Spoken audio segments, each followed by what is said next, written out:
So the first covenant sealed by the blood of animals, the second one by blood of God.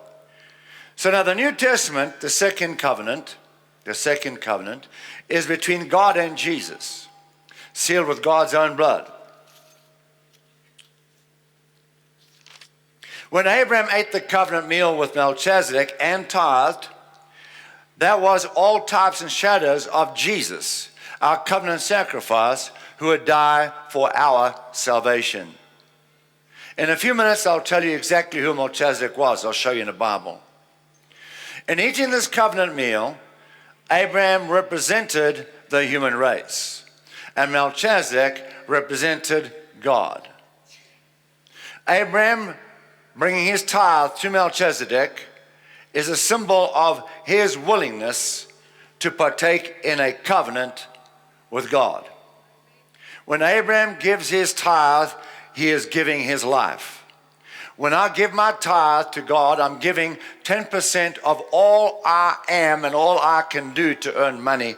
I'm giving my time, my life to God, 10% of it. So I'm demonstrating, God, I'm in covenant with you. I give all, you give all. I'm walking in that relationship.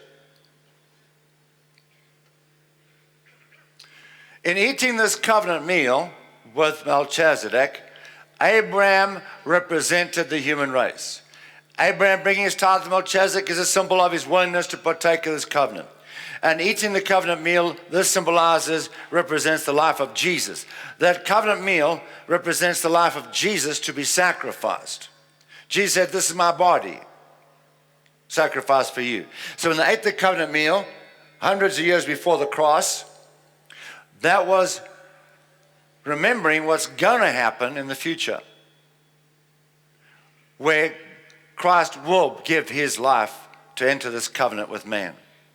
Now in this covenant, Jesus gave us all on the cross. Let's say this together. And when I, in turn, give my life, I give all I own to Jesus. That's how I enter the covenant of salvation. Again, when I come to Christ, I give all I own to Jesus. All I am, I surrender to Jesus. That's the only way to enter the covenant of salvation. Do you understand that? Some folks got this idea, I just have to come to church and accept Jesus. People like that don't get born again. They don't. They might have religion, but they don't have salvation. The only way to salvation, hear me now, is when you come to God and say, God, I'll give you my life. I'll give you my life. You gave your life to me to purchase salvation. I'll give my life to you to save it. If I don't give my life to you to save it, I can't be saved. Do you understand that, family?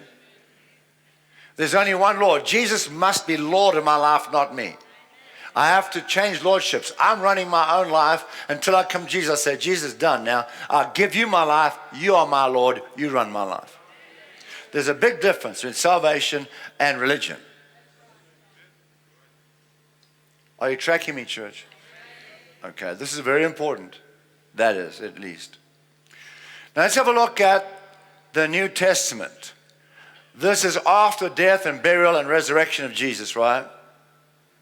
Let's see what the book of Hebrews says, reflecting on Abraham and Melchizedek. This will throw a lot more light on the subject. Hebrews 6:20, NIV translation. Jesus has become a high priest forever in the order of Melchizedek. What does this mean? Jesus became a high priest forever in the order of Melchizedek. This is saying Jesus is carrying out the instructions God gave to Melchizedek. When is Jesus carrying this instruction out? Right now in heaven on the right hand of God. Jesus is carrying out the order, the instruction God gave to Melchizedek. And what would that be? Let's find out. Hebrews 7:1. This Melchizedek was king of Salem and priest of God Most High. He met Abraham returning from the defeat of the kings and blessed Abraham. And Abraham gave Melchizedek a tenth of everything. First, his name means Melchizedek's name means king of righteousness, then also king of Solomon, which means king of peace.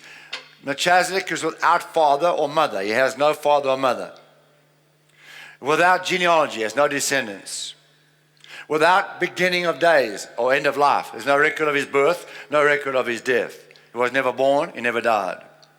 He is like the Son of God, he remains a priest forever. He is eternal. So who is it?